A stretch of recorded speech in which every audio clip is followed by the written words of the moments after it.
Asymmetric के encryption का अभ्यास करने वाला है। सबसे पहले हमें एक छोटी सी कहानी समझनी पड़ेगी और उसके बाद हम इस टॉपिक को और ज़्यादा अच्छे से समझ पाएंगे। राइट, ये हमारा पंकज है और वो हमारी ऋचा है। पंकज को ऋचा को एक मैसेज सेंड करना है जो कि वो सेंड करेगा थ्रू इंटरनेट, मान लेते हैं फॉर एग्जाम्पल। अब प्रॉब्लम यह है कि इंटरनेट बहुत ज़्यादा डेंजरस प्लेस है, क्योंकि इंटरनेट के ऊपर अटैकर्स होता है, हैकर्स होता है, और अगर उन अटैकर्स ने उस मैसेज के ऊपर अटैक कर दिया तो फिर अटैकर्स उस मैसेज को रीड कर सकता है, जो कि हमारा पंकज नहीं चाहता। पंकज ये चाहता है कि जो भी मैसेज वो सेंड करेगा सिर्फ और सिर्फ रिया ही उस मैसेज को पढ़ पाएगी और उसके अलावा कोई नहीं। यही पंकज चाहता है। तो अभी पंकज ऐसा क्या करेगा जिससे पंकज का ये जो गोल है वो सक्सेसफुली कंप्लीट हो जाए? ऐसा करने के लिए जो भी मैसेज पंकज को सेंड करना है, जिस मैसेज को हम प्लेन टेक्स्ट कहते हैं, उस मैसेज को सेंड करने से पहले पंकज उस मैसेज को एनक्रिप्ट करेगा विद एन एनक्रिप्शन एल्गोरिथम। और एनक्रिप्ट करेगा का मतलब बेसिकली उस मैसेज को एक ऐसे फॉर्म में कन्वर्ट करेगा जिस फॉर्म को सिर्फ और सिर्फ एक मशीन ही समझ सकता है और एक नॉर्मल इंसान समझ नहीं सकता। जिससे क्या होगा, जिससे अगर बीच में किसी ने उस मैसेज को उठा भी लिया तो भी वो मैसेज उस अटैकर के किसी काम का नहीं होगा। राइट, क्योंकि अटैकर तो उस मैसेज को समझ ही नहीं पाएगा। ओके, तो बेसिकली जो भी मैसेज पंकज को सेंड करना है, उस मैसेज को सेंड करने से पहले वो उस मैसेज को एनक्रिप्ट करेगा, और जब वो उस मैसेज को एनक्रिप्ट करेगा उसके बाद वो मैसेज बन जाएगा एक एनक्रिप्टेड मैसेज, जिसको तुम साइफर टेक्स्ट भी कह सकते हो। ठीक है, और ये एनक्रिप्टेड मैसेज यहाँ से रिया के कंप्यूटर के ऊपर ट्रैवल करेगा, और जब वो एनक्रिप्टेड मैसेज रिया के कंप्यूटर के ऊपर ट्रैवल करेगा, रिया का कंप्यूटर उस एनक्रिप्टेड मैसेज को डिक्रिप्ट करेगा विद एन डिक्रिप्शन एल्गोरिथम, और फिर फाइनली वो एनक्रिप्टेड मैसेज एक नॉर्मल मैसेज में कन्वर्ट होगा और फिर रिया ऋचा उस मैसेज को पढ़ सकती है। तो बेसिकली ये गेम है। अब हम ये समझेंगे कि इस पूरे के पूरे सिनेरियो में असिमेट्रिक की एन्क्रिप्शन क्या रोल प्ले करता है और असिमेट्रिक की एन्क्रिप्शन का मतलब क्या होता है। अब सबसे पहले तुम्हें ये समझना पड़ेगा कि जैसे कि यहाँ पे एक मैसेज को एनक्रिप्ट किया जा रहा है और एक एनक्रिप्टेड मैसेज के अंदर कन्वर्ट किया जा रहा है, तो बेसिकली हम इस प्रोसेस को एनक्रिप्शन कहेंगे। राइट, एंड यहाँ पे उस एनक्रिप्टेड मैसेज को वापस डिक्रिप्ट किया जा रहा है और फिर नॉर्मल मैसेज में कन्वर्ट किया जा रहा है, तो इस प्रोसेस को हम डिक्रिप्शन कहेंगे। ओके, तो अभी असिमेट्रिक की एनक्रिप्शन ये कहता है कि अगर सपोज यहाँ पे सेंडर और रिसीवर के बीच में कम्युनिकेशन हो रहा है, या सेंडर और रिसीवर एक दूसरे को डेटा ट्रांसफर कर रहा है, तो ये कहता है कि सेंडर और रिसीवर इन दोनों के पास दो कीज होती है। मतलब अगर सपोज लेट्स से हमने सेंडर को कंसिडर किया तो सेंडर के पास दो कीज होंगी, और ये जो दो कीज होती है वो मैथमेटिकली एक दूसरे के साथ कनेक्टेड होती है। इन दोनों कीज में से एक की होती है पब्लिक की और दूसरी की होती है प्राइवेट की। सेंडर की जो पब्लिक की होती है वो पब्लिकली अवेलेबल होती है क्योंकि वो पब्लिक की है, राइट। बट जो सेंडर की प्राइवेट की होती है वो सिर्फ और सिर्फ सेंडर को ही पता होती है और उसके अलावा किसी को भी नहीं पता होती। और एक चीज़ तुम्हें समझने की ज़रूरत है, विच इज़ पब्लिक की को मैसेज को एनक्रिप्ट करने के लिए यूज़ किया जाता है और प्राइवेट की को मैसेज को डिक्रिप्ट करने के लिए यूज़ किया जाता है। ठीक है, अगर तुम इस पब्लिक की से मैसेज को एनक्रिप्ट करोगे तो ही दूसरे प्राइवेट की मदद से तुम्हें उस मैसेज को डिक्रिप्ट करने के लिए मिलेगा। एंड जो कि मैसेज को एनक्रिप्ट करने के लिए यूज़ की जाती है वो की मैसेज को डिक्रिप्ट करने के लिए यूज़ की नहीं जा सकती, और जो कि मैसेज को डिक्रिप्ट करने के लिए यूज़ की जाती है वो की मैसेज को एनक्रिप्ट करने के लिए यूज़ की नहीं जा सकती। ठीक है, और ये जो भी चीज़ें मैं तुम लोग को कह रहा हूँ इसका एक बहुत ही ज़्यादा सुंदर सा एग्जाम्पल मैं तुम लोग को देने वाला हूँ अभी कुछ ही मिनट्स में। अभी बस सुनो कि मैं तुम्हें क्या कहने की कोशिश कर रहा हूँ। राइट, अब हम इसका एक बार डेफिनेशन पढ़ लेते हैं।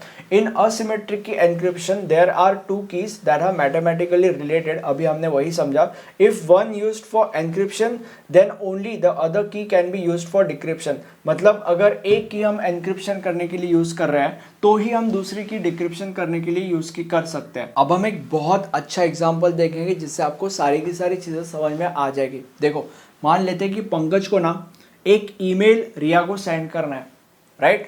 अब पंकज ऐसा क्या करेगा जिससे उसका ये काम हो जाएगा? ऐसा करने के लिए उसको जीमेल के अंदर लॉगिन करना पड़ेगा, राइट। और ऐसा करने के लिए उसको उधर उसका ईमेल आईडी और पासवर्ड डालना पड़ेगा, राइट। अब हर एक इंसान का जो ईमेल आईडी होता है ना वो पब्लिकली अवेलेबल होता है। ठीक है, अब क्योंकि पंकज का ईमेल आईडी पब्लिकली अवेलेबल है, वो हर किसी को पता है, इसीलिए पंकज का जो ईमेल आईडी है वो उसका पब्लिक की हो गया। ओके, बट जो पंकज के ईमेल आईडी का पासवर्ड है वो सिर्फ और सिर्फ पंकज को ही पता होगा और उसके अलावा किसी को नहीं। क्या तुम्हारे ईमेल आईडी का पासवर्ड किसी और को पता है? नहीं, वो सिर्फ और सिर्फ तुम्हें पता है।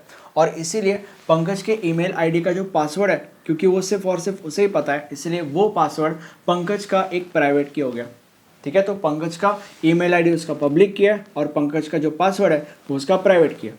Okay, and same case goes true with Richa. Richa का भी जो ईमेल आईडी है वो पब्लिकली अवेलेबल होता है, इसीलिए रिचा का जो ईमेल आईडी है वो उसका पब्लिक किया है और रिचा के ईमेल आईडी का जो पासवर्ड है वो उसका प्राइवेट किया।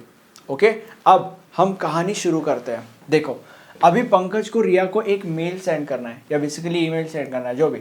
तो अभी क्या करेगा पंकज, वो मैसेज को लिखेगा या बेसिकली वो मेल को लिखेगा और फिर लिखने के बाद वो रिचा का पब्लिक की यूज करेगा उस मैसेज को एनक्रिप्ट करने के लिए। मतलब वो रिचा का मेल यूज करेगा ना, like send to this mail, Richa का मेल। तो मतलब पंकज ने रिचा के पब्लिक की का इस्तेमाल किया उस मैसेज को एनक्रिप्ट करने के लिए। ठीक है, एनक्रिप्ट करने के बाद वो मैसेज एक एनक्रिप्टेड मैसेज बन जाएगा और फिर वो एनक्रिप्टेड मैसेज यहाँ से यहाँ पे ट्रैवल करेगा टू रिचा's कंप्यूटर। और फिर जब वो मैसेज रिचा के कंप्यूटर पे पहुंचेगा तब रिचा क्या करेगी, रिचा जीमेल के अंदर जाएगी with the help of her private की। मतलब उसका पासवर्ड जब वो डालेगी तभी वो अंदर जा पाएगी ना। तो इसका मतलब रिचा ने उस एनक्रिप्टेड मैसेज को डिक्रिप्ट किया विथ हर प्राइवेट की। और इसीलिए मैं कह रहा था कि पब्लिक की is use for encryption and private की इज यूज फॉर डिक्रिप्शन। ठीक है, अब अगर हमने इस केस को ध्यान से देखा तो हमें यह पता चलेगा कि पंकज को इसको मैसेज सेंड करना था, तो मैसेज को एनक्रिप्ट करने के लिए पंकज ने रिया के पब्लिक की का इस्तेमाल किया और फिर उस मैसेज को डिक्रिप्ट करने के लिए रिया के ही प्राइवेट की का इस्तेमाल किया गया। राइट, तो मतलब दोनों जगह पे रिया के ही पब्लिक की और प्राइवेट की का इस्तेमाल किया जा रहा है। ओके, अब अगर इस केस को हमने रिवर्स कर दिया तो पंकज के पब्लिक की एंड प्राइवेट की का इस्तेमाल किया जाएगा। और कैसे, मान लेते हैं कि रिचा को अब उसको मेल सेंड करना है, तो अभी रिचा क्या करेगी, जो भी मैसेज उसको सेंड करना है उस मैसेज को लिखेगी और फिर पंकज के पब्लिक की का इस्तेमाल करके उस मैसेज को एनक्रिप्ट करेगी। ओके, मतलब सेंड टू पंकज ईमेल। तो मतलब अभी उसने उस मैसेज को एनक्रिप्ट कर लिया और वो मैसेज बन जाएगा एक एनक्रिप्टेड मैसेज। फिर वो एनक्रिप्टेड मैसेज यहाँ से यहाँ पे ट्रैवल करेगा और फिर जब वो मैसेज यहाँ पे पंकज के लैपटॉप पे पहुँचेगा, पंकज अपना प्राइवेट की का इस्तेमाल करेगा, मतलब बेसिकली उसका पासवर्ड, और फिर पासवर्ड डालने के बाद वो अंदर जा पाएगा और फिर वो उस मैसेज को रीड कर सकता है। मतलब क्या मैं ये कह सकता हूँ कि पंकज ने अपने प्राइवेट की का इस्तेमाल करके उस मैसेज को डिक्रिप्ट कर लिया या उस एनक्रिप्टेड मैसेज को डिक्रिप्ट कर लिया, कह सकता हूँ। राइट, तो यहाँ पे मैसेज को एनक्रिप्ट करने के लिए पंकज के पब्लिक की का इस्तेमाल किया गया और मैसेज को डिक्रिप्ट करने के लिए पंकज के प्राइवेट की का इस्तेमाल किया गया। तो ये स्टोरी है।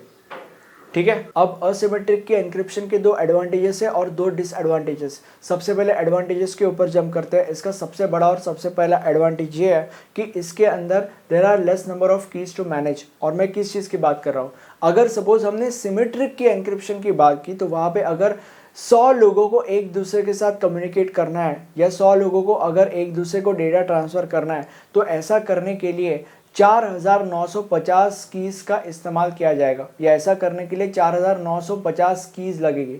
और ये कैसे होगा, ये हमने देखा था जब मैंने सिमेट्रिक की एनक्रिप्शन के ऊपर वीडियो बनाया था तब। ठीक है, बट अगर असिमेट्रिक की एनक्रिप्शन की बात की जाए तो यहाँ पे अगर 100 लोगों को एक दूसरे के साथ कम्युनिकेट करना है या 100 लोगों को एक दूसरे को डेटा ट्रांसफ़र करना है, तो ऐसा करने के लिए अगर सपोज एक इंसान की 2 कीज अगर हमने ये कंसिडर किया, जो कि यही होता है, तो 200 कीज ही लगेगी। राइट, उसके ऊपर तो नहीं लगने वाली। तो here are less number of keys to manage. And now the second advantage is that कि असिमेट्रिक की एनक्रिप्शन का इस्तेमाल ऑथेंटिकेशन और नॉन रेपुडिएशन को प्रोवाइड करने के लिए भी किया जाता है। अब ये ऑथेंटिकेशन और नॉन रेपुडिएशन क्या होता है, ये मैंने सिक्योरिटी सर्विसेज के ऊपर एक वीडियो बनाया था, उसके अंदर एक्सप्लेन किया था। अब इन दोनों टर्म्स को यहाँ पे एक्सप्लेन करता बैठूंगा तो वीडियो बहुत लंबा हो जाएगा, तो इसलिए आई वुड सजेस्ट कि आप वो वीडियो देख लीजिए। वो वीडियो आपको प्लेलिस्ट के अंदर मिल जाएगा, प्लेलिस्ट आपको इस वीडियो के एंड में मिल जाएगी। ठीक है, यहाँ पे लिंक आ जाएगा उसका। ओके, और अब हम असिमेट्रिक की एनक्रिप्शन के डिसएडवांटेजेस देखते हैं। अब इसका सबसे पहला डिसएडवांटेज इज दैट कि asymmetric key encryption is computationally slower than symmetric key encryption. And the second disadvantage is that कि असिमेट्रिक की एनक्रिप्शन के अंदर सीपीयू की जो पावर है वो पावर बहुत ज़्यादा लगती है। क्यों?